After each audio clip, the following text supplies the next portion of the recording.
Yeah, I'm so extra. Express myself, I'm next up. Yeah, what more do you say? Coming up. Yeah. Come up now. Can't stop me. You coming up. Hey, everybody. We are live. Welcome to the House of Peach. It's time. It is time for our show this evening. How are you guys doing today? So we've been having a little technical difficulties today. However, this is going to be a great show. So this is my sign to let me know and everyone else know that because we are having some things going on, that this is going to be amazing. I hope you all have had a great day. My day has been busy as usual, and I'm waiting for Morgan. She's trying to get back in. So sooner or later, this is all going to sync together. So we here at the House of Peach welcome you to our Hop series. We are here every single Tuesday evening at 7:15 p.m. Eastern Standard Time and 6:15 Central Standard Time, which is the time zone that I'm in currently, and then 4:15 Pacific. So you have multiple times. If you're in a different time zone, it doesn't even matter. We have everything available for you all the times. We're streaming live on the House of Peach page. We're streaming live on YouTube. And guess what? We need you to subscribe. There's a QR code in the corner of your screen. If you have not subscribed to the House of Peach, hey, why not? Why haven't you? You need to subscribe so you get the notification of when we're live, when we're having events, because we want you to participate. We want you to be a part of everything. All right. So we want to make sure that you know what's going on. So do me a favor. Can you do me a favor and share? Let people know that we are on. I can't even put it on my page tonight. So that lets me know that we are going to have a phenomenal show. Resilience in life and business. So you're going to need to be resilient when things don't go the way that you think they should go. When you don't think that things are moving as fast as you want or as smoothly, you still got to stay the course. All right. So let us make sure that tonight that we are going to have things done properly. Our guest is here and ready to go, but I want to make sure that we get some more viewers on. No one has said anything in the comments, and if you know someone who's not on yet, I need you to call them. I need you to text them. I need you to send a smoke signal. I need you to do something that's going to let them know that the House of Peach is on. That Hop series is today. Today is Tuesday, January 23rd, 2024. Oh my God. I just realized what the date is. Do you know this day, one whole year ago, we had our very first Hop series show right here. 1 year ago today. Happy anniversary. And if I could make the confetti thing in the background fall down, I would do that. We're 1 year old. Yay to us. And 2023 was amazing. We had some phenomenal guests. Hey, Mo. Can you hear me? Hello? Oh no, Mo can't hear me. But I'm gonna keep talking until she can get in. 1 year ago today, we started the Hop series, and Morgan and I just came in and we took it and ran with it. And the guests that we have had on this past year, nothing short of amazing. Some amazing women. And when we had our he said, she said, men came on too. So we do female entrepreneurs. We are just highlighting the great things that's going on. Mo, can you hear me now? Yes, I can hear you. Sorry. Okay. All right. Well, your screen is frozen, but that's okay. We'll just look at Exactly. we'll just let it go as it is. So Mo, happy 1 year anniversary. We made it a whole year. I know. So I was just telling everyone that this day 1 year ago, we started Hop Series as the host, and it has been a ride, and I mean in a great way, like one of those exciting rides where you just don't want to get off, you just want to ride over and over and over again. Absolutely. That's what we've done every single month. We've had some great guests come on with dropping some gems, some serious information, just wonderful stuff. People have been connected. I know I utilized some services and bought some products myself, and they are doing well. So we had our, what is it, where are they now, we had that going on, so we were able to get a few guests on to see where they've been since the last time, and everybody has been doing great, like moving forward and excelling. What do you think about all of that? I know.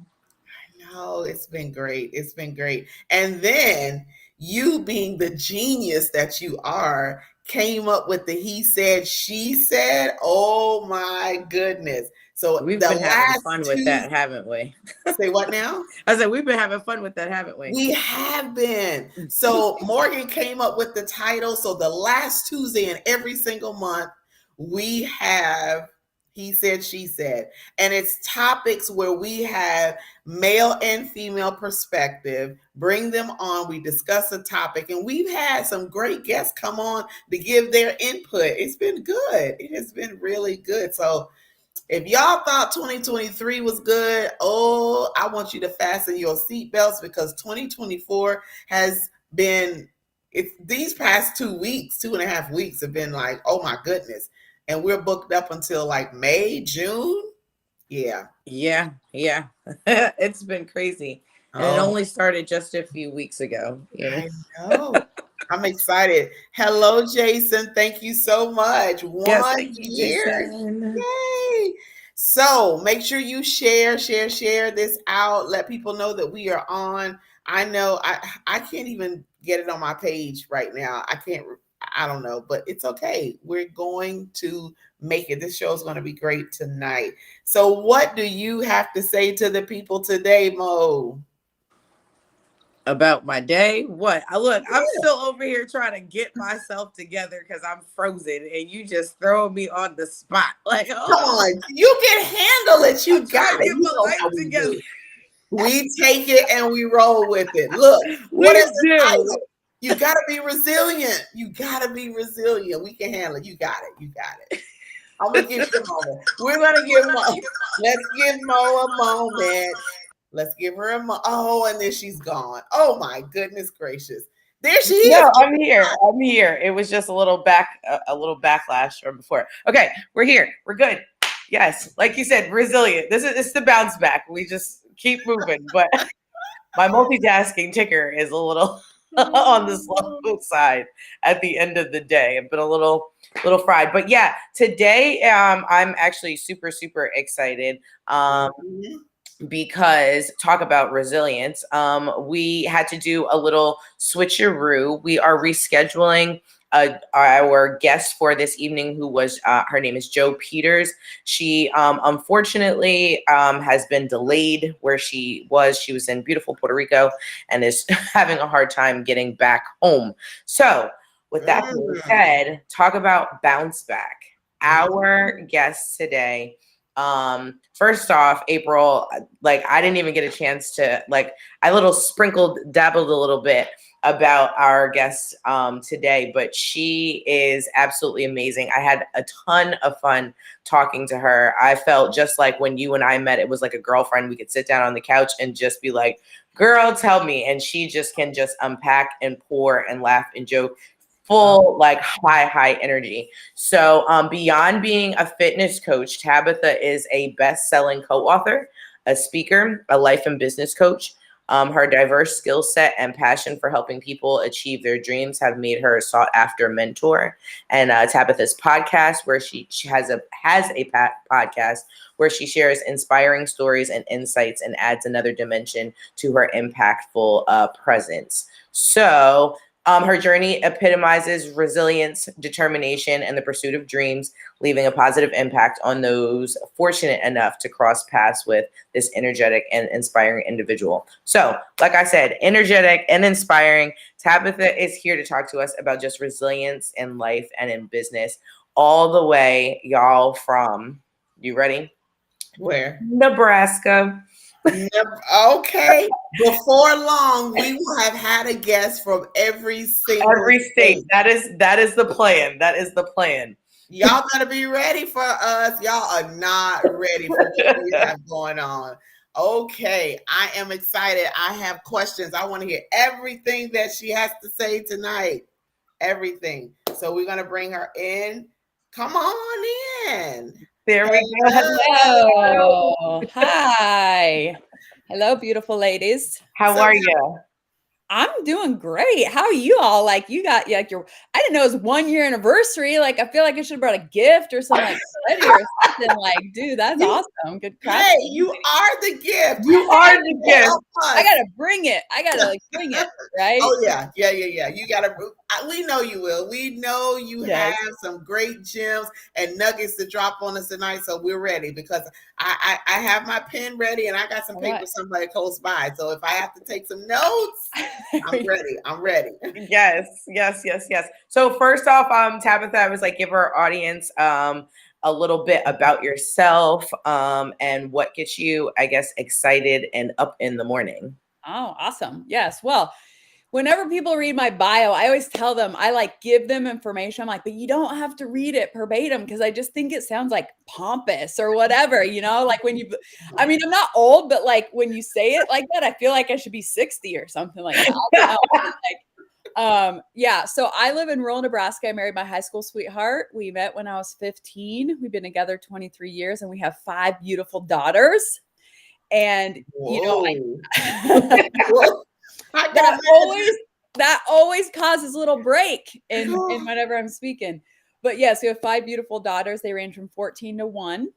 So there's a lot of, you know, I have teens and toddlers. So there's a lot of emotion in our house right now. Poor husband. I feel sorry for him. I'm so no, ladies, here's the thing. You know that he is spoiled rotten, right? Like they love on him like crazy. He is so taken care of, and they're like daddy's girls, and like, yeah, he do not ever feel sorry for him. You know, I'm the one who like has to manage the emotion, right? Like I'm the female in the house. Like I gotta like bring it to the level, you know, bring it to the equilibrium there. But no, we love it. They are awesome. They range from all different sorts of personalities. And so definitely challenging. Resilience is I could do a whole podcast on resilience and parenthood of 3 daughters. I totally could.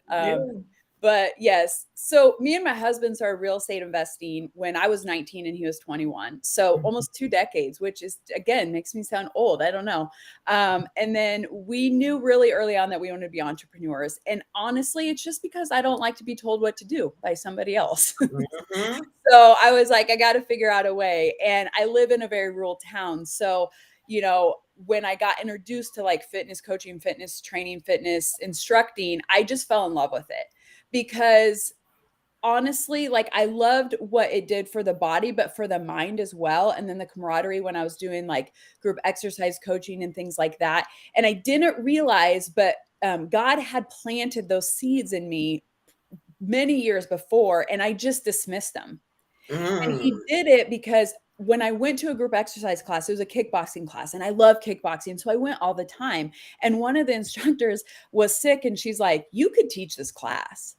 And I remember I laughed at her, like literally could not believe that I could lead a group exercise class, because although I seemed confident on the outside, I had very low self-esteem when it came to like weight and body image and exercise. And I just never felt worthy enough. And so I remember laughing at it, but it planted a seed in my mind. And so when the opportunity came, I was like, Yes, like I secretly wanted to do that. And so I just like immersed myself in it and it was awesome. And then I got involved with like direct selling, and this company was phenomenal, but I never really looked at it like I was a business owner. Although I was teaching people, and especially women, how to do a business and be a mom at home. And I didn't realize that I was becoming this entrepreneur beyond my husband, because me and my husband had been entrepreneurs together. But this was like me separating myself and saying, I am a CEO, but I Mhm. never identified that in the moment. It took years and it took a lot of seeds that God planted in other people to speak life into me that said, yes, you can do this and you can raise your babies. And what a CEO, how you identify as that, are all old dated images of movies that I saw of a woman in a 1980s like power suit, and I'm like, I am not that. That is not me.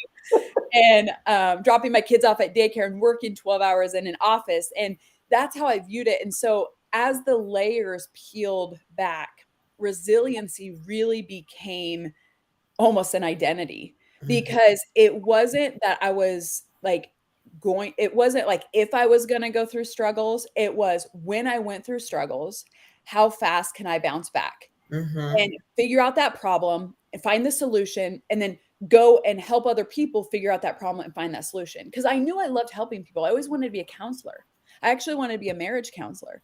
But my advisor when I was in college, when I graduated with my bachelor's, I was like, okay, I'm going to get my master's and then maybe my doctorate. I didn't want to go to school forever, but I wanted to help people. And she said, by the time people come to us, it's too late. And I Mm. was like, I'm a results driven person. I'm not going to go to school for 8 years and then have them like their marriage disintegrate. Like, that's Right. crappy. So, along the way, I learned like the way I could help people was just a different path. But the seeds that I had planted in me for years of helping people, they came to fruition in different form. And so as life, unraveled and we had two more babies and COVID hit and all of these things, I had a choice. I could just say, okay, that was fun for a while. I had a little coaching business for a few years. I helped some people in personal development. I actually helped some coaches, do their business. That's great. That was a hobby. Or I could say, okay, I have two babies and they need me. And I have three older ones that still need me. And Mhm. I need me to step into my power. So, how can I do all those things and find joy and not be burnt out and not have the hustle and grind? And so I just invested in me. I Mm. took the steps and I coughed up some cash for some different masterminds, to be surrounded by people, different entrepreneurs, to hone my craft of speaking, to just be in the room with other people. And I made that decision. I made that choice, even though I still felt a little bit like a failure, like I wasn't getting the revenue, because I had to put my coaching business aside because I couldn't nurse and be taking coaching clients, and I knew I couldn't invest in them like I wanted to. Mhm. So I had to get out of my own way and say, continue to invest in coaching, continue to invest here. I did a lot of reading when I was nursing. I did a lot of soul searching when I was, on the floor with them and doing tummy time and all that kind of stuff. And when I was taking kids to cheer practice and stuff, I still had to invest in me. And Mm. that was truly what I felt like resilience was in that time of quiet, like slowing down to speed up, which is hard for me because I'm a goer, I'm an activator. Let's go, let's do, let's think about it later. I had Absolutely. to slow down in order for 2024 for us to just quantum leap. Mm. That's what's been happening. Even in January, I just look at it and I'm like, we have all these things developing and I should be super overwhelmed. And I'm like in my sweet spot. Like, I love it. I'm like, bring it on. This is great. Let's go. Come on. Let's do this. Wow. Oh my goodness. So much to unpack. But I love what you said about investing, that you invested in yourself, because Mhm. that's something that we as women, we don't really do.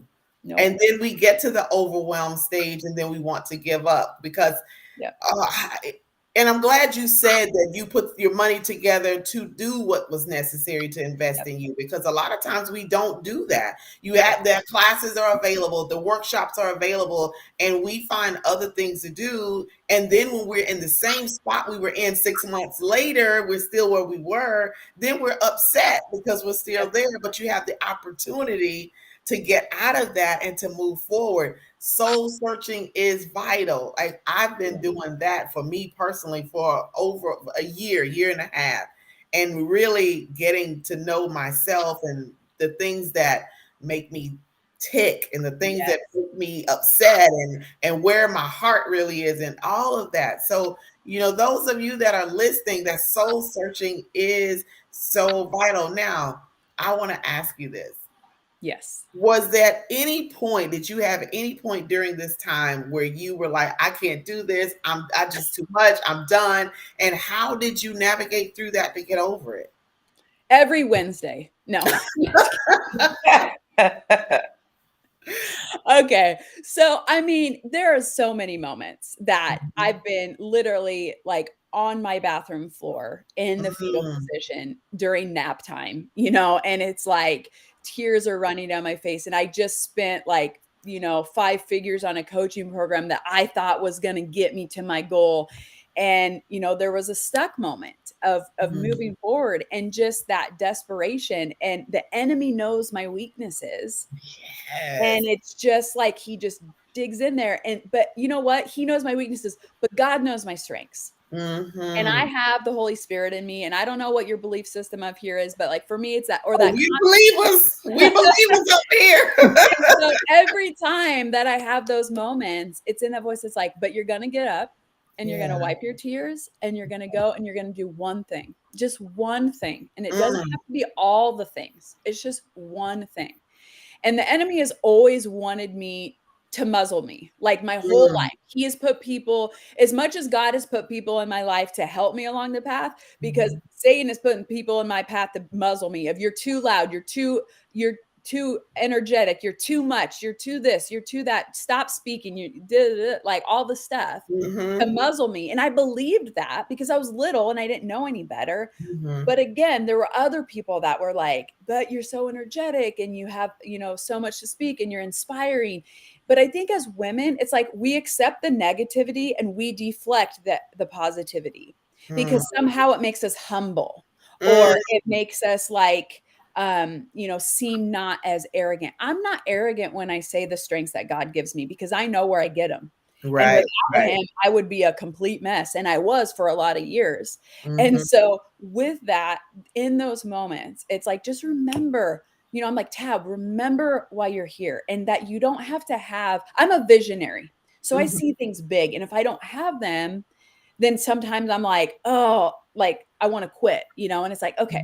But if you weren't going to quit and you you didn't need to have 100 billion subscribers, what would you do next? Like if yeah, you just had one person and mhm, it's okay, let me reach out to someone, let me give a word of kindness, a word of encouragement.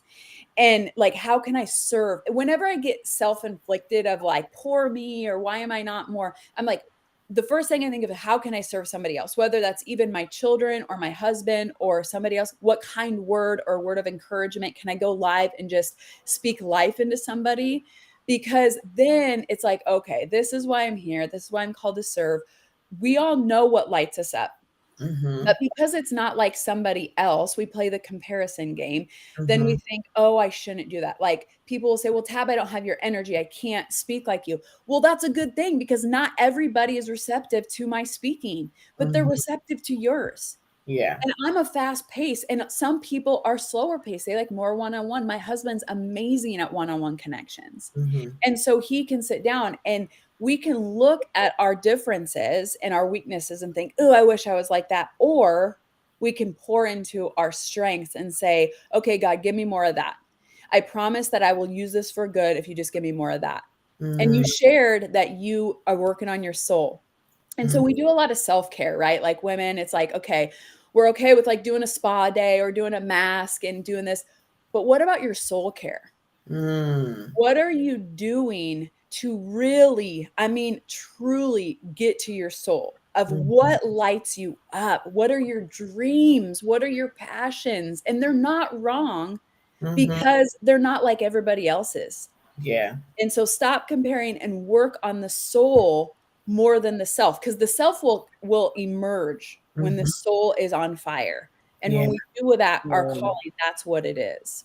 Ooh, That if was y'all have to share this out, y'all need to share. I told you that this is going to be so good. You are just blessing me. I'm sitting here like, oh, I'm trying to sit still, but I'm gonna take a Yes. walk in a Taking minute. care of the soul so the self can emerge like that. Oh. Listen, that needs to be on put that on the t-shirt tab, okay? Yeah, I need to write. I might need this. Sometimes I forget what I say, and I need to like a That's playback. look, we will send you the replay. This way you can go back. Transcribe it all, because Yes. it's the Holy Spirit, guys. I mean, I am no doubt when I'm not being humble here. It's like I ask God to give me the words because He gifted me with that, and I am not going to use that lightly, and I'm not going to sugarcoat it, and I'm not going to, placate anybody that says it, because it's like it's in me. I'm a vessel. That is it. Yes. And you're a vessel. Every single person on here, you ladies are vessels. You're amazing. You're interviewing people. You're going out there. You're finding other people to showcase. That is amazing in and of itself. There's nothing that's a devalue. Nothing.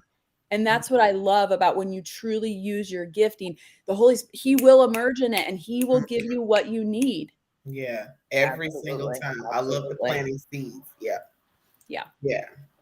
Morgan, you better say something, otherwise I'm just gonna keep rattling off. You know me. So Well, listen, I had the pleasure of having a grand old time with Tabitha We did, a few yep. weeks ago. So I was like, I will let you fire off a couple of things before I get into some nitty gritty, because I like to always talk about how we need to have that in that bounce back flexibility is necessary. And if we get into a place of such rigidity, whether that's relationship and or in business, we tend to miss out on some things that, because we're like almost hyper focused. So what are some ways to, I guess, be able to be flexible, even if, because some people think flexibility means you have to divert from your path, or you have to divert from, the plan that was already there. So how do you allow for that flexibility, but then still stay the course? Right. Well, and I think a lot of entrepreneurs, and women in general, you have the line between insanity, right? Like doing the same thing over and over, expecting a different result, but also staying consistent enough to where like you reap the benefits. So I always, even in my journey, I like to say persistent. My husband likes to say stubborn, potato. It has its good, it has its bad, right? And God gifted me with a daughter too, actually, that are very persistent. So I totally get it. But I think being persistent on your vision and being all in on your vision and what you truly desire, and not just the desire like a house and a car. And, I have all those things too. Like, it's okay to have those, but like my vision of my family, the vision of the impact that I want, that I won't, muzzle my mouth anymore, that I'll be brave and I'll be courageous and I'll invest in other businesses. I'll invest in myself, like that vision, my marriage, like the bigger vision. And then knowing, okay, there's a lot of paths to that. There's a lot of ways to earn money. There's a lot of ways for marketing. There's a lot of ways for sales. And saying, okay, I'm going to do this one. It's due diligence, and I'm going to go all in, and I'm going to be persistent in this. But I'm also going to be hyper aware of my blind spots. That's why coaching and mentorship is so big. And also realizing, okay, it doesn't have to just be one path, but I can't do multiple. So for instance, right now with marketing, I'm doing 2 paths of marketing. I've never done that. But I'm like, okay, if I want to do organic, like my goal is 100 stages this year, whether that's podcasts, summits, lives, it doesn't matter. Like just get me in front of 100 different audiences. Okay. But I also want and know that there's a lot of cold traffic, cold people that don't know me yet. And that can be an expensive game. And so I don't know that game as well. So I'm going to have to put up some money, because I don't necessarily have the time to learn that and be in that. And Mm. so I'm going to put money over here and some time, because I am going to learn it. I do think you cannot be completely ignorant. You have to be Right. well fasted. You have to know a little bit or you will be taken advantage of. But I'm going to be knowledgeable enough to know and guide and lead this over here and put some money to it. And then I'm going to do some time over here, because first of all, this brings me joy. Like, I love connecting, especially live audiences. Like, I just love that. So it not only brings me joy, but it's going to reap me an ROI of organic reach and eventually with my business. So I'm getting multifaceted here. And also on the other side, yeah, I'm paying out, but I'm learning a new skill. I'm introduced to do some new coaches and coaching styles. And me as a leader, how can I lead that? Because that's different than I've ever done before. So I'm getting uncomfortable and expanding myself in two different ways, but the goal's the same. The financial goal is the same, to get a business to a certain level. So that is the same. And I'm not stuck in like, it only has to be this way or it can only be this. But I'm also not the shiny object syndrome, which people say, entrepreneurs are very, equipped to having. And honestly, I don't think it's the shiny object. I think it's they're so desperate. And when I say they, I mean me. We're so desperate to reach our goals that when somebody says something that like leaps out in our heart, like a desire, we want it to work so much that we're like, okay, I'm going to grasp that because that is what I want. And the thing I did before didn't work. And so we're just grasping at that desire. It's not that we want the next thing. We just want something to work. We Right. want something to excel us in that financial. Can I get an amen? Like, Amen. You're right. marketing to stop promising things and then stick you in a group coaching where they're like, consume 1,800 hours of courses that I don't have time for.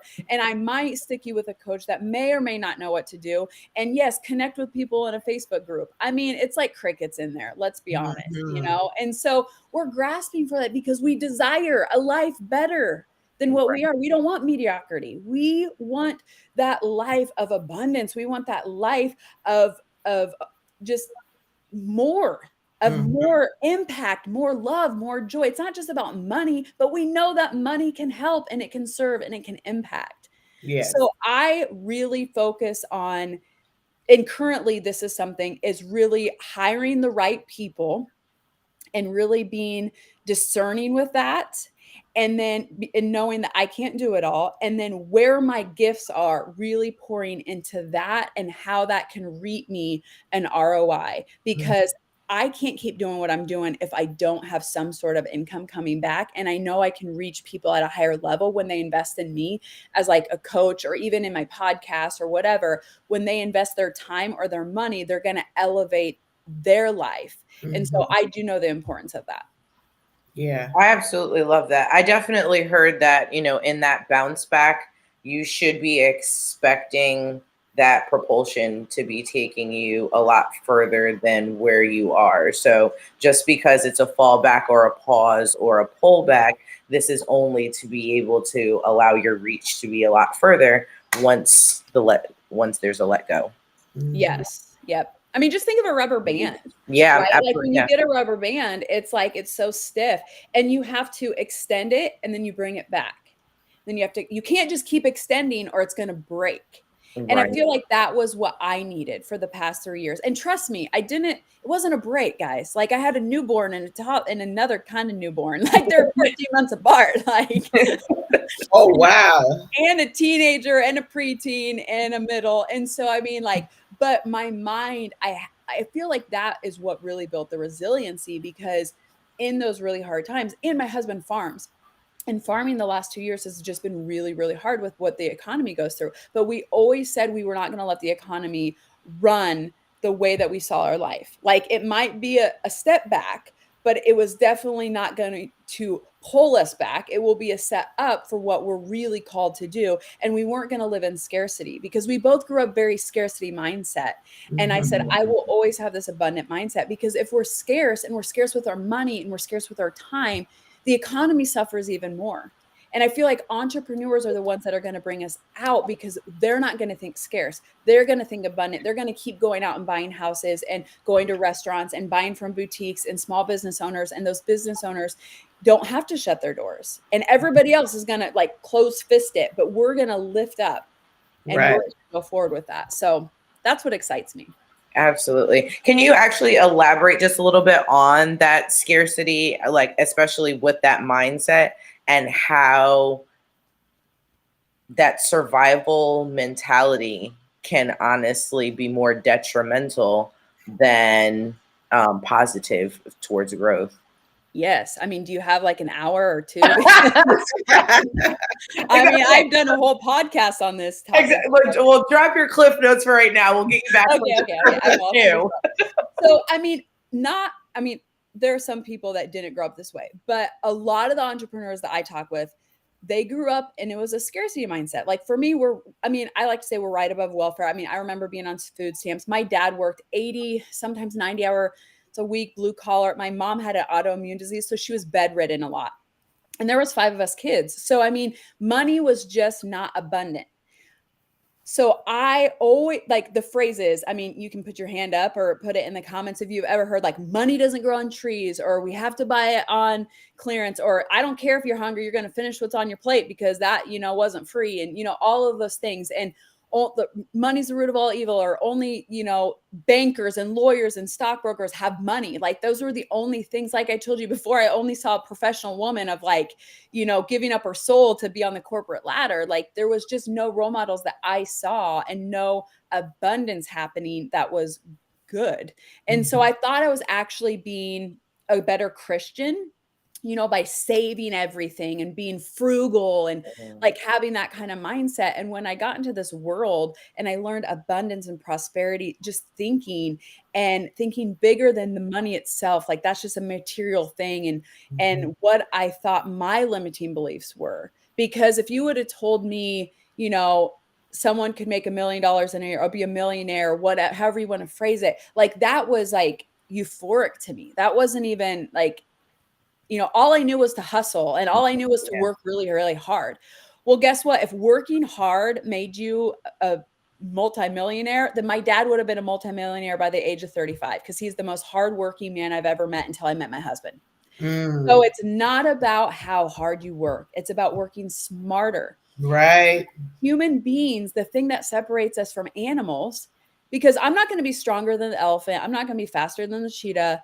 The only thing that separates us is our mind and our creativity and what we can develop and what we can create. And for me, I live in America, so I have a lot of different opportunities. The only thing that limits me literally is my mind.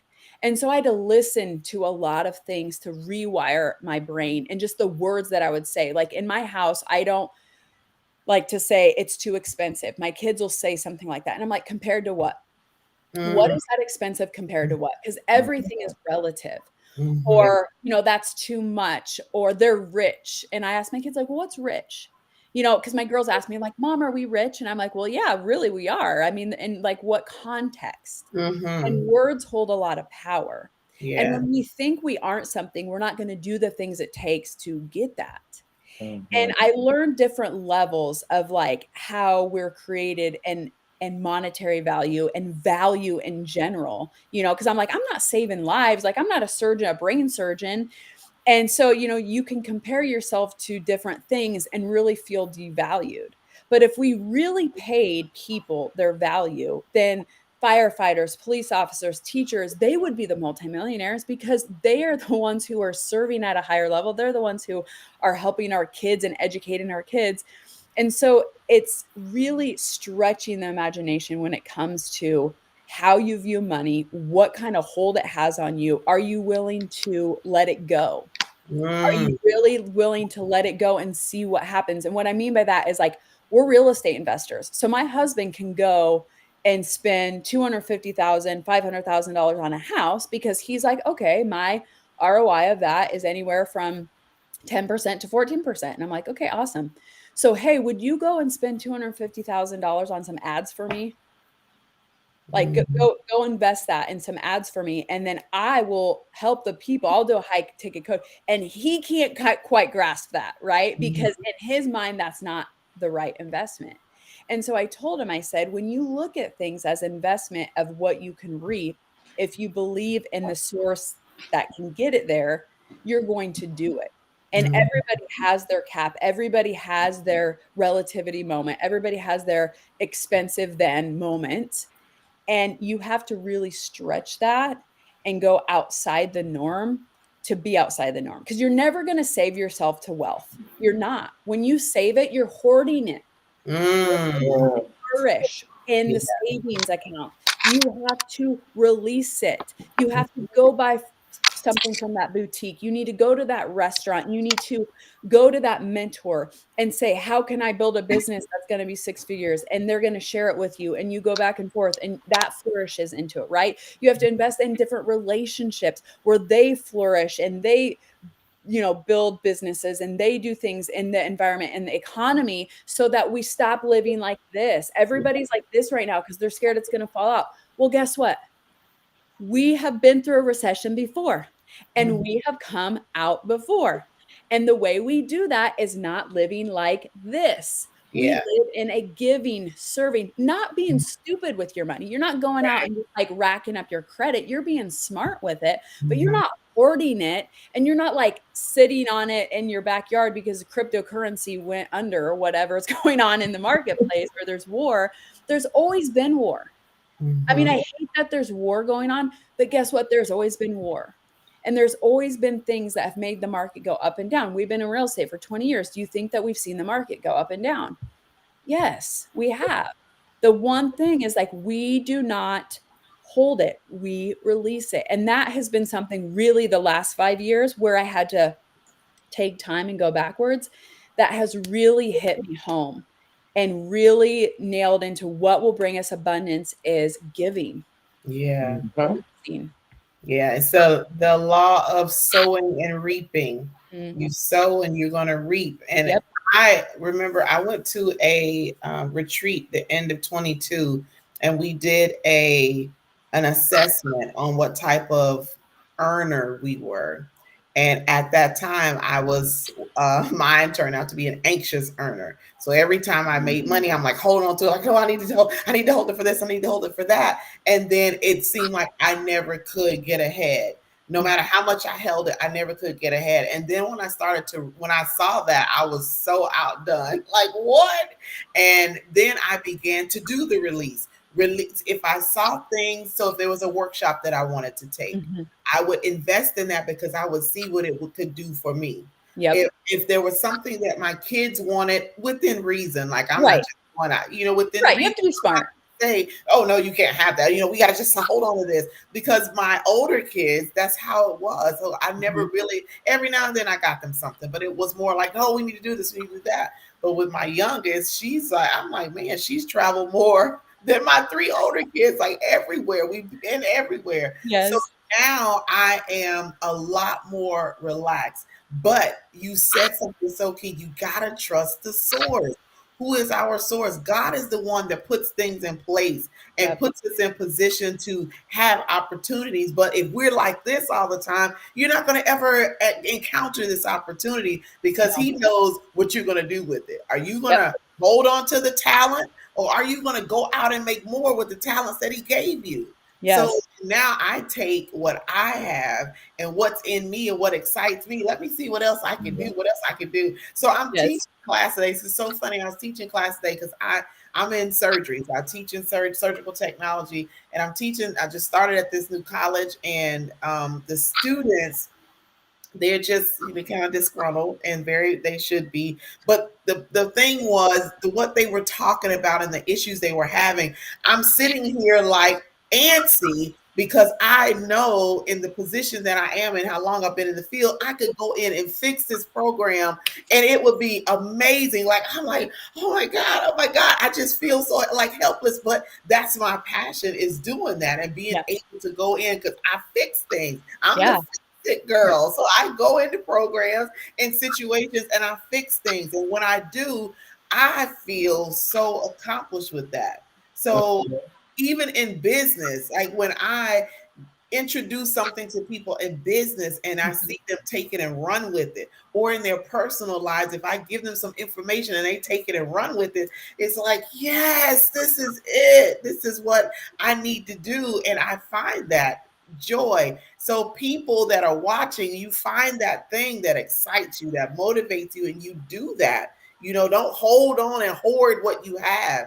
God planted stuff into us, not for just us, it's for others. So this Yes. gifting, this anointing that you have is not just for you, it's for others. And so as you go out and do those things that he's commissioned you to do and that he's leading you to do and that he's presenting for you, then that's where the businesses flourish. See, people get a different mindset. They're like, oh, it didn't work in 6 months. Well, did you really put in the work? Were Yep. you consistent? Were you resilient? When Yep. things were bad, did you still hold on and you keep pressing forward? Or did you just go sit in the corner and like, I'm not doing it anymore, I'm done? So then you never, a year from now, you're still going to be in the same position where if you had just kept going and kept pushing and pushed through that. How let the people know, as far as business is concerned, how do you just keep pushing forward every day? What is it that keeps you motivated every single day? Well, it goes back to like, for so long it was I wanted to get my husband home more. Like, I mean, it was financial, really, because it was like, he wasn't seeing my girls. I grew up with a dad who worked that much, and I did not have a good relationship with him growing up.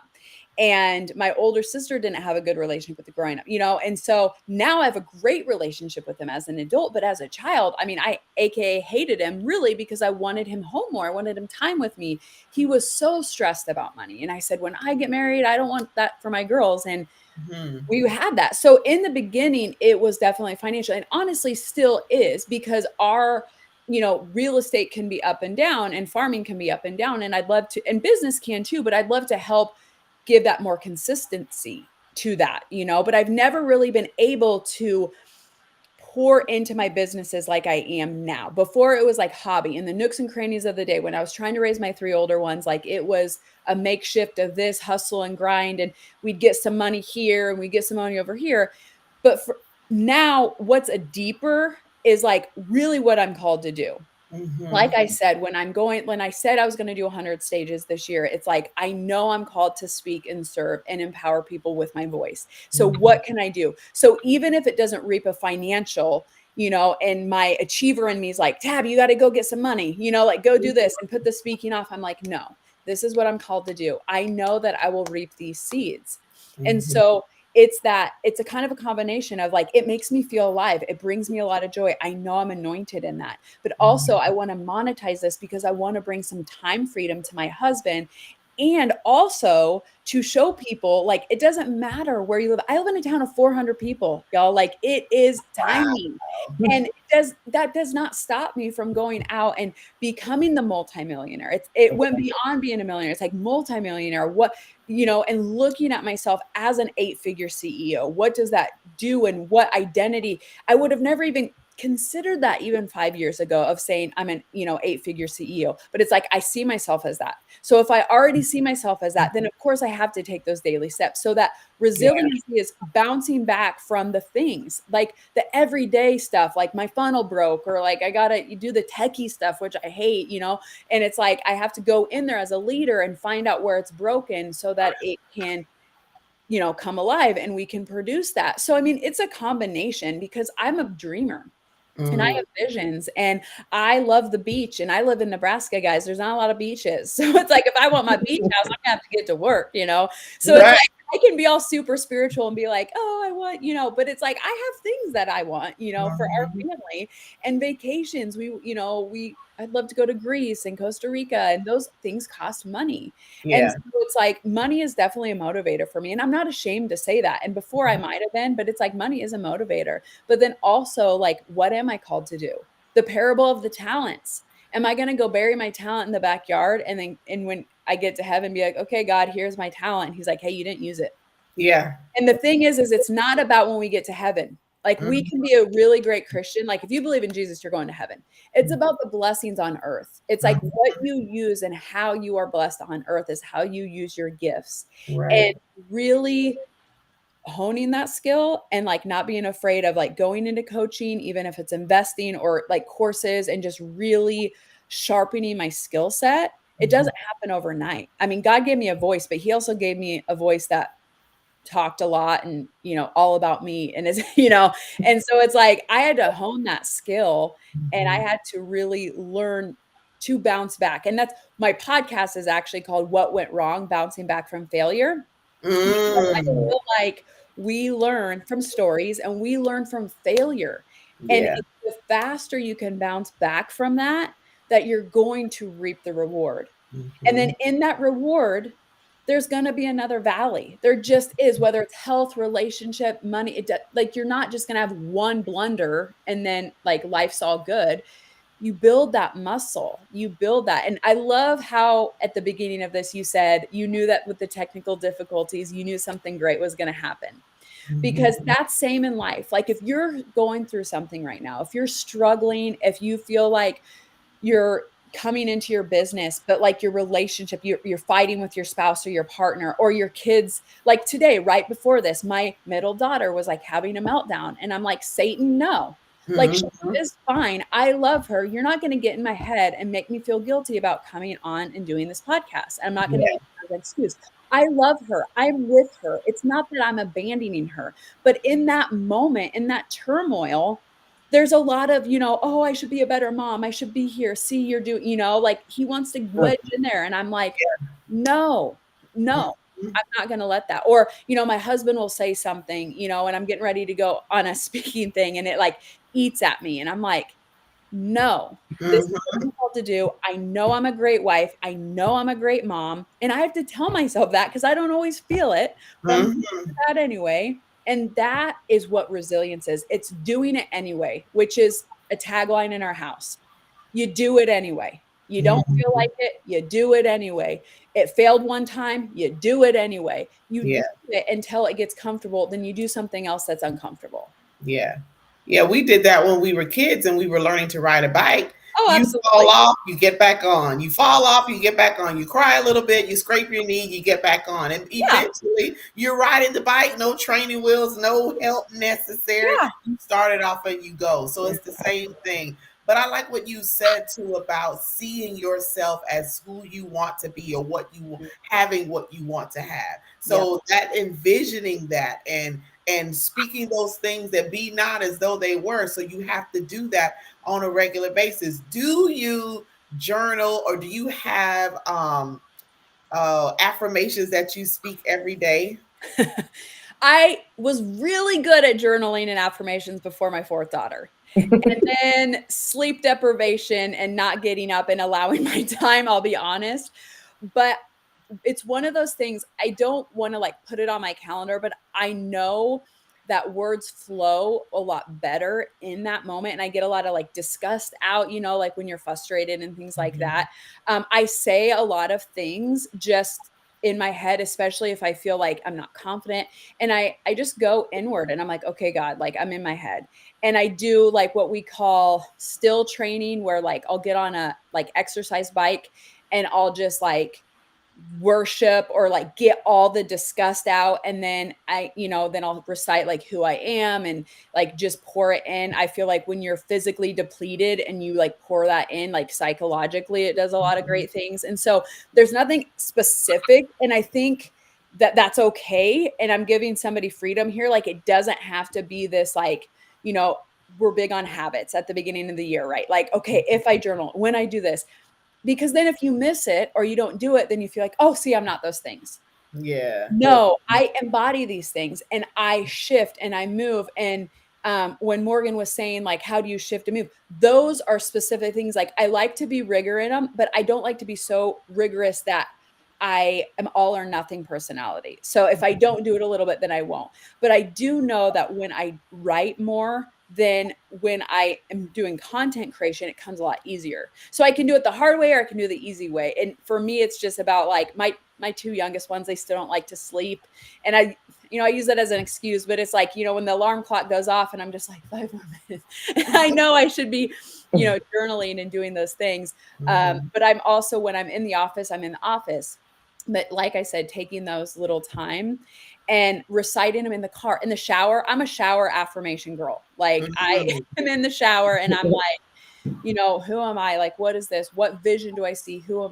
what is this? And I do like little note cards. So like, this is the year of the 100. So like, I have like, like 100 podcasts. So when I come into my office, I'm like, okay, what am I doing for those? Doing like sending out like 100 thank yous, 100 new moments with my kids. And so just reminding myself of the things that I want to not just accomplish, but be, because in those new moments, I'm exciting, I'm joyful, I forget all the stresses. Like we do dance parties in the middle of the kitchen, like different things like that. It's like who I get to become in that, not just like an accomplishment. Does that make sense? Like in the journaling, it's not just about me saying, yes, I journal every day. It's like, I want to journal so that I have the right words. And I'll give you an example. I was really heavy into journaling like every day. And I was really into reading Psalms for whatever reason. I'm a Proverbs girl. I love Proverbs. And I was kind of going back and forth between Proverbs and Psalms. And I was reading Psalms a lot. And I was like, okay, I don't really know why. Well, then in 2018, and I was doing that. Well, in 2018, my sister passed away. And my mom had passed away in 2015. And I'd given her kind of eulogy. I wrote a poem and it was good. It was good. And everyone was like, I can't believe you gave that. How could you do that at your mom's funeral? I was like, it's definitely a God thing. It was great. But when my sister passed away, I was like, I could feel the Holy Spirit saying, you need to write a poem. And I won't take too much time, but our relationship was very tumultuous. Like she was my role model until she wasn't. And she was an alcoholic and things. And so I had this like admiration for her, but I had this like I'm mad as hell at her type of situation. And here she passed away due to alcoholism. And my dad was very raw, and my siblings, and I thought, oh, you want me to write a poem? Like, I just don't know. We had picked out a poem that was beautiful for her, eulogy and stuff. I'm like, okay, well, if I'm able to do it and I give it to my dad and he gives the approval, then we'll do it. We'll go forward. So I just start writing. And at first, you crumple it up, but then it just flowed and it just flowed and it just flowed. And it was the Holy Spirit. Like I still read it and I'm like, I can't believe I wrote that. Wow. And I gave it to my dad. And I remember I was so nervous. It was probably the most nervous I've ever been in my life because I felt so emotionally raw and he was raw. And I remember he looked at it and he got teary-eyed, but then he got kind of mad. And I remember sitting there like, oh shit, sorry. Like oh, no. He threw it and he said, well, I guess the other poem just sucks now. And I remember I was like, is this good or bad? And like, I didn't know if I should laugh. And then my sister read it. And of course she's like, oh my gosh, we have to use this. So we're like, okay, we're going to use this. We're going to put it like in the bulletin, we're together. And I said, well, I want to read it. And the pastor said, you're not going to be able to read this. And I'm like, I can read this. I said, I have to try. And I got up there and I read it. And I got teary-eyed. I got a little choked up, but I was able to read it with clarity of who she was and what it was. And I say that because it was the preparation. Like God said, you need to journal, you need to read Psalms, you need to have these words so that when you're called to do something hard, like read a eulogy at your sister's funeral, and you have all these limiting beliefs and you have her voice in your head saying, don't make it about you. And this is my funeral. And this better be good. You can show up. And a lot of things in your life right now, you are preparing. God is preparing you for that. You don't even know. I didn't know she was going to die. I didn't know that I was going to write her eulogy. I mean, I have the words and I think that I will, but it wasn't something that I knew for certain that I was going to do. And when I was able to do it, I was able to deliver it and give my sister beauty in a funeral, which is really hard to do. Yeah. Oh wow. That's powerful. The preparation before that, because when we look at business and when we look at life in general, we've been preparing for different events that's going to take place in our lives from childhood on up. Yep. Whether it was if you were very energetic and loud as a child and everyone's like, oh, you're too loud, but that's preparing you for who needs your energy, who needs that loudness, who needs that excitement, because there are people that are assigned to each one of us, and they're looking for who we are right then, what has been planted in us. So that preparation, even in business, many of us have an entrepreneurial mind, and it started at childhood, but we allow so many other things to come into play to just get us in a different track. Because I know growing up, we were taught, oh, you go to school, you go to college, you get a degree, you get a good job. And then here you are 50 years later, retiring from this place, and you have nothing to show for it. Mm-hmm. And you haven't really lived your life because you're focusing on, let me go here. Like, I'm an entrepreneur and I teach, but I have businesses and I'm working every day to build them, because I'm like you. I don't like people telling me what to do. What? Yep. No, I want to be on my own schedule, making my money and helping people. That's my thing. I want to help people with these businesses. I want to help people get what they want out of life. But in the same token, it's going to help me in return. Like, I don't want you telling me what to do. You need to be here from 7 to 3. No, I'm getting up when I want to get up and doing it when I want to do it. And if I only want to work from 7 to noon, then that's what I'm doing. 7 to Amen. 7. Yes. So, yeah. Wow. Yes. So I think it's important for people to know what works for them. Yeah. So like you said, the journaling, I was an avid journaler, and I haven't done anything probably since October of last year, because things are just moving in my life and going. It's like, okay, I'm so busy with stuff that I'm doing and living my life. Like, I don't have time to sit down and write in here. Things are great. Yeah, I know. Amen. Thank you, Jesus. That's, this is my journaling right here. This is my therapy. I come on here and I'm like, okay. And, and that's why I want to give people freedom of that. Like, it's okay to not do what everybody says, like your morning routine. I don't know if you guys follow Alex Hermosi, but he posts a lot of stuff about like, F your morning routine, like people, because people are like, if you make your bed, then you'll be a millionaire. And it's like, okay, I get the correlation, but not really. Because then people who think they make their bed have accomplished something. Like, I mean, I like a nice bed made, but that has nothing to do with me becoming a millionaire, Right. So it's like, it is doing little habits, but it's also not putting so much into that. It's like, what's actually moving the needle? Like, let's be real. Like, are you out there? Are you making offers? Are you speaking to compel? Are you moving an audience? Or are you just like, you tried one time, or you had one coach burn you and you went back into the, you have your little blankie moment and you're like, oh, I got burned. You know how many times I've been burned by coaches? You know how many thousands of dollars I've invested, but I always find something, always, because it's my choice to find something good in it. Even if it was a complete X show, I won't. It's like, even if it was, I'm like, okay, then I learned how to not be a coach. And and they're good marketers. So what can I learn from their marketing? And, XYZ, I get to decide how that affects me. I don't become the victim. I become the victor in that. And even though I didn't go forward in that, I learn what I like and what I don't like. And that is the difference. It's just a mindset. It's like, you can say like the world's against you and I spent this money and my expectations weren't met. Well, guess what? Everybody in life has different expectations. Just like everybody has different perceptions. So if you choose to take something good, even from a crappy situation, if you haven't, then read the book, A Man's Search for Meaning, because Viktor Frankl was in a concentration camp and he found beauty. So like, you getting burned by a coach or a course creation or whatever, that's just you finding, you're going to find manure in a flower field then, because it's like those, you're always going to find the what's wrong. But what if you figured out like what's right in that situation? And my podcast called What's Went Wrong, because when you look at what went wrong and then it turned into what went right, and you can focus on the what went right and learn from that failure, that in of itself is not even what went wrong. That's really what went right. Yeah. Because that got you to it. Absolutely. I took a course from my mentor, and one of the things that she said to us in the workshop was to find the gift in everything. People equate things as being good or being bad.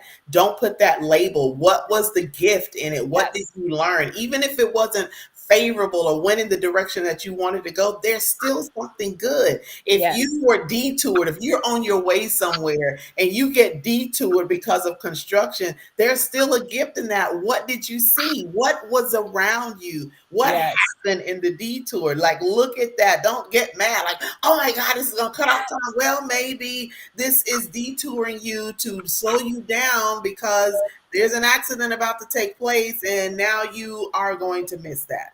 Yep. Or maybe there's something in this area that you need to see. If you've been Yep. looking for a house and you want a home, there may Yes. be your home right here and you haven't Yes. discovered it yet. So that detour was necessary to get you there. So people, even in business, guys, when you think about your business and how it's going, don't look at it being, oh, this was bad and it didn't work. No, what can you evaluate and say, okay, let me try this differently, or what did go well, let me capitalize on that. So we sometimes just get so angry and frustrated that we just like, I'm done, I don't want to do Can that. I just say that when you decide to look for the positive, you decide to look for the lesson or the blessing that's in it, that actually allows for the blessings to overflow. Yes. Actually, just a few days ago, I ended up getting some news that could have looked like a real big setback business wise. But funny enough, the day before I got this news, I got some other news that ended up being the solution for the setback. So had I not been in a space of being able to see, I wouldn't have been able to see that this other little thing that seemed like it had nothing to do with anything. I was like, oh, well, why is this coming down the pipe? And now here comes this huge upset. And it's like, oh, well, that's why that came about. So then I don't have to, I ain't got to worry about, Lord, you are so funny. And you know what I mean? And so to not get yourself up in arms. And I was like, that's one of those things, like, you have to stop. I was like, my therapist is very, very big on like, stop yourself before you go really down that rabbit hole. Yep. And that's being self-aware. That's identifying what exactly it is. It's you knowing yourself and being honest with yourself. Like, yeah, I know this is really going to tear me up, but what am I going to do so I don't get into this space? And the more you grant yourself some grace and you come out of that, the more you get to see that, funny enough, like, yeah, the mountain over molehills, you're not going to cry over any of this because you know what's on the other side of it. So it's just like, okay, next. Yes. And when you give that grace, you're going to see it come back. And I know myself too. Like, I have high expectations. I have high standards. So when I'm in a coaching program, I mean, I'll instantly be like, dang it. Like they promised this and they did this. And then I have to stop myself and be like, no, you're going to choose this and this and this. And was it your perception? Looking inward is hard because when you look inward, it's like you have to get through the like nitty gritty and like the blame and the guilt and the shame of what, however, but when you say there's no guilt, there's no shame, it's just indifferent. I am choosing to take this and look at it like I said, everything's an investment, but it's not always money return. Okay, if I do this, am I getting a new skill set? Am I getting a new perspective? Am I getting a new whatever that is? It's not always money, because eventually that will, in business, it will come and reap. When you learn a new skill, like that's going to reap you in money. But you can't always be like, okay, you know, people have buyer's remorse. I'm like, the only reason why you remorse that is because you don't have a belief in yourself that you're going to take something and benefit from it in some way. And you feel like you have been had or manipulated. We're all smart human beings. We're not really manipulated. We just have desires and we want them. And we want that. We want the easiest path of resistance. Human, you know? And so when it doesn't come there, we're like, dang it, why not? Well, because it's not meant to. See, the work is, this is one thing, like spiritually, is like God did not have us work because he needed us to work in the Garden of Eden. Like, he did it because of it shaped who we are. He knew we needed a purpose, like to take care. Do you think God really needed Adam to take care of the garden? Like, no, but he knew the character that he would be building. That's why we are on this earth, because our character building. So when we go to heaven, we can have everything that we want. So it's like, it's not necessarily the end. And people say this is on a t-shirt and a bumper sticker, but you know, it's not about the destination. It's about the journey. But it is true. It's about who you become and the characteristics that you do. So it might not be the, ROI that you thought it was going to be, because it was meant to be different, because you needed shaping over here so that you could withstand. See, I've always wanted a multi-million-dollar company, but if God would have given it to me when I wanted it, it would have crushed me. And we probably wouldn't have had our two daughters. And I think about that, and I'm like, any moment that I feel like, I'm like, God, I know that this will happen in your timing, even if I'm 60 or 70 or 80 or whatever, like it'll happen. And if it doesn't happen with me, it's going to happen generational. So it's not just about me, it's about my daughters. And so I've seen the vision. I know that, but I have to be humble enough to know, like, okay, it's the process. And the activator and the achiever of me, that can overcome it. And I have to take a step back and give myself grace and say, okay, where are we at in this? Yeah. And trust Yeah. that. Absolutely. So tell us about your businesses and your podcast, so people may want to connect. Yes. Yeah. So we have the What Went Wrong, Bouncing Back from Failure podcast. It's on YouTube, Spotify, Apple, pretty much anywhere you can get where you can get podcasts. We're launching episode number 5 this week. I do interview series with different entrepreneurs, but I also tell stories of like famous people who have really had, setback failures, and then where they're at today. Like I did one on like the Post-it note and Dyson vacuum and Orville Redenbacher, stories that people might have heard or they kind of know the vague. I try to go as deep as I can get, doing research in different areas or whatever, but just really giving people hope in the failure. So like even with like bubble wrap. So that was not created for bubble wrap. They actually created it for interior design wallpaper. And then it became, bubble wrap, which like everybody uses for everything. And so the reason why I shared that story was because you might be creating something right now and you think it's going to look like this. Like you have a vision of what it's supposed to look like, and it doesn't become that. That doesn't mean it's a failure. It's like, what can we develop with that? Like these guys, they tried to do the wallpaper thing and then it didn't work out. So then they tried to do it for greenhouse insulation. It didn't work out for that. And then finally a guy found it and said, hey, let's wrap the computers with it in the early 90s. And then it took off. And so there might be something you're creating, even if it's like a service that it doesn't look like. When I started, I was a fitness business. And now currently my coaching is, and I'm helping speakers speak to compel and speak to sell. And did I think that that was going to morph? Not necessarily. Me and my husband also have aspirations this year to do like a masterclass of, we call it wealth build, legacy wealth. So it's how to do creative investments, how to instill values in your kids, so the wealth you build right now will not dwindle in 2 and 3 generations, that they can continue that wealth, kind of masterminding even with the kids and the family and different things like that. I never thought I would be doing that, but it all has had opportunity to create to do that. So that's currently what we're doing. I'm doing some masterclass with this speaking to sell. And that just, again, was somebody whispered something to me saying, hey, this content that you're doing, like my audience needs it. Can you do a masterclass? And I'm like, sure. And then they were like, hey, what is your offer? Like what program? What are you doing? I'm like, I really don't have one yet because I was just giving my value. I was just giving my knowledge to them. And I'm like, you know what? This has been on my heart to do for over a year, but I didn't feel qualified. And now this is like solidifying, like, yes, I can do this. I can help people serve in that way. So that's what our group coaching program is currently right now, is speaking to sell. And then my podcast that we have for everybody to just really give inspiration. Stories really inspire us to take action, and we really learn from stories. And that's why I love sharing other people's stories of failure to triumph. Wow. Awesome. So you have heard the ways to connect with Tabitha on everything that she's doing. Oh, wow. How exciting. I can't wait to listen to the podcast. I'm going to look it up.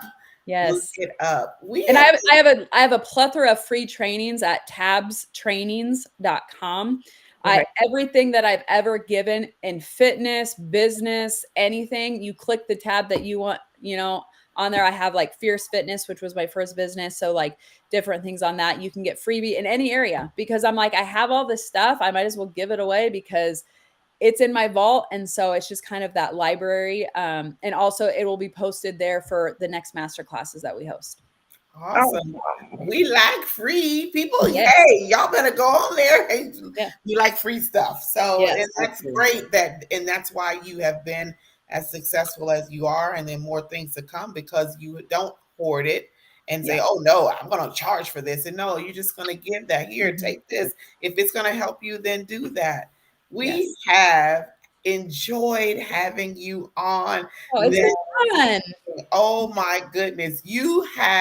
I'm sitting here and I'm so inspired and so excited. Like as I'm sitting here, I kid you not, my cousin told me, oh my God, it's been several years ago that I needed to write a course for Udemy. You've heard of Udemy. Yep. And so he's like, you need to write a course about what you do. And I'm like, well, okay. And I just kind of played around with it, like not really did anything. And as I'm sitting here tonight, I got the course that I need to do. Oh, there you go.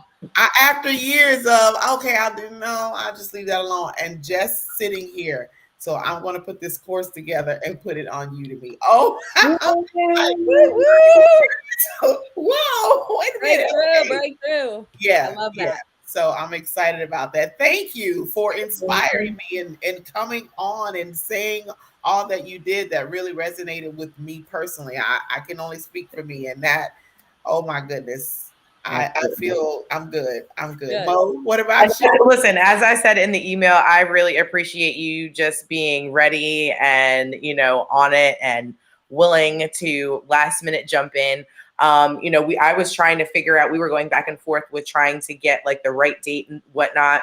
And Tabitha was like, listen, like we had such a great conversation. I would really like to be able to do this. And so I was like, well, let me talk to my co-host. Let's see what can happen. And honestly, like I said, things are just, divinely appointed.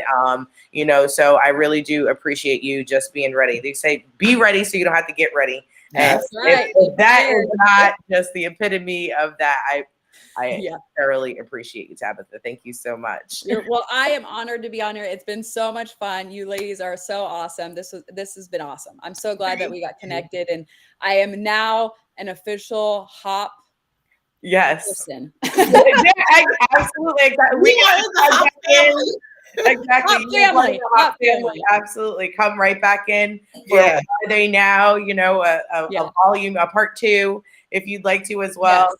Absolutely. Just let me know. Like I said, I love to come on here and serve. And like, it's like I have this goal, but it's also just like so much fun for me. I'm like, absolutely. But we're glad we could help you. You know what I mean? You honor the anniversary and then you get to off of your 100. So there you go. Absolutely. Well, folks, we have come to the end of another phenomenal show on this evening. We are so grateful that Tabitha was able to come on at the last minute, but she came and rocked it and brought some things that I'm sure blessed you because they blessed me. If you have not subscribed to House of Peach, y'all need to scan that QR code and subscribe. We are on every single Tuesday evening at 7:15 p.m. Eastern Standard Time. And as you can see from the beginning of the year, we have brought the heat. And if you think we are done, we are not.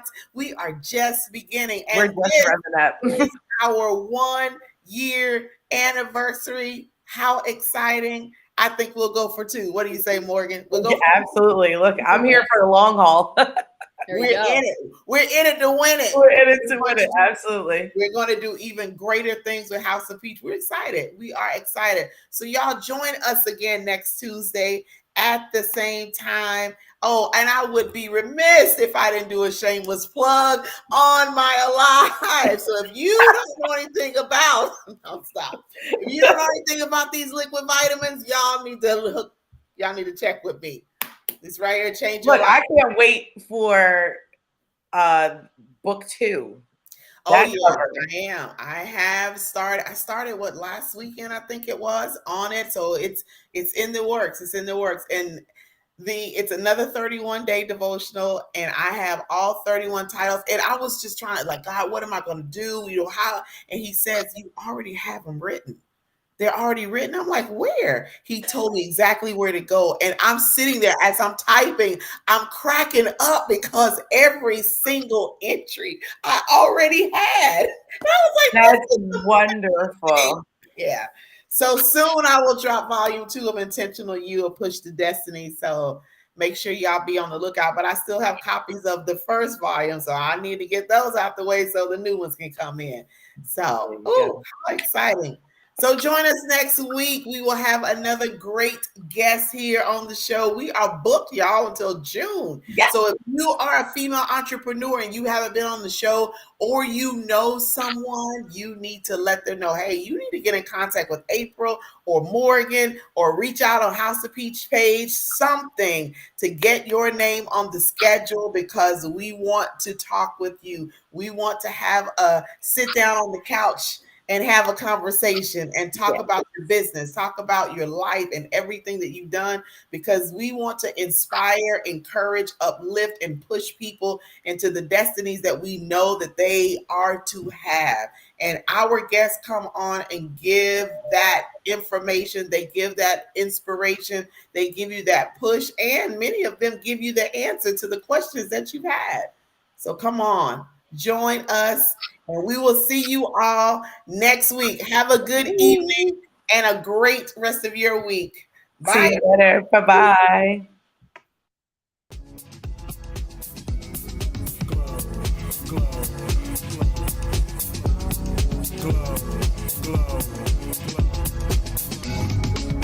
Yeah, I'm so extra. Express myself, I'm next up. Yeah, what more do you say? Coming up.